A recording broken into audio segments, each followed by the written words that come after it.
അങ്ങനെ ഇപ്പോൾ ആ തിമിംഗല വേട്ടക്കാരെ അവിടുന്ന് ഓടിച്ചുവിട്ട് അവിടെ നിൽക്കുന്ന തോറിൻ്റെ അടുത്തേക്ക് നിക്ക് ഫ്യൂരിയും ക്യാപ്റ്റൻ അമേരിക്കയും വരികയാണ്. ഭൂമി ഇപ്പോൾ വലിയൊരു അപകടത്തിലേക്ക് പോയിക്കൊണ്ടിരിക്കുകയാണെന്നും അതുകൊണ്ട് അപകടങ്ങളിൽ നിന്നും ഭൂമിയെ തടയുവാൻ താനൊരു ടീമിനെ ഉണ്ടാക്കിയിട്ടുണ്ടെന്നും ആ ടീമിൽ ചേരുവാൻ നിനക്ക് താല്പര്യമുണ്ടോ എന്ന് തോറിനോട് നിക്ക് ഫ്യൂരി ചോദിച്ചതും തനിക്ക് താല്പര്യമില്ല എന്നും മനുഷ്യന്മാരുടെ യുദ്ധത്തിൽ പങ്കുചേരുവാൻ താൻ വരില്ല എന്ന് തോർ നിക്ക് ഫ്യൂരിയോട് പറയുകയാണ്.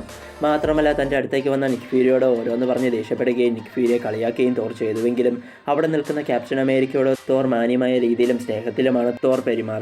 അങ്ങനെ തോറിന്റെ അടുത്ത് നിന്നും പ്ലെയിനിൽ കയറി തിരിച്ചു പോയിക്കൊണ്ടിരിക്കെ താഴെയുള്ള ഒരു സിറ്റി ഭയങ്കരമായി തകർന്നു പോയിരിക്കുന്നത് ക്യാപ്റ്റൻ അമേരിക്ക പ്ലെയിനിന്റെ ജനാല വഴി കണ്ടതും അപ്പോൾ തന്നെ എന്താണ് അവിടെ സംഭവിച്ചതെന്ന് ക്യാപ്റ്റൻ അമേരിക്ക നിക്ക് ഫ്യൂരിയോട് ചോദിക്കുകയാണ്.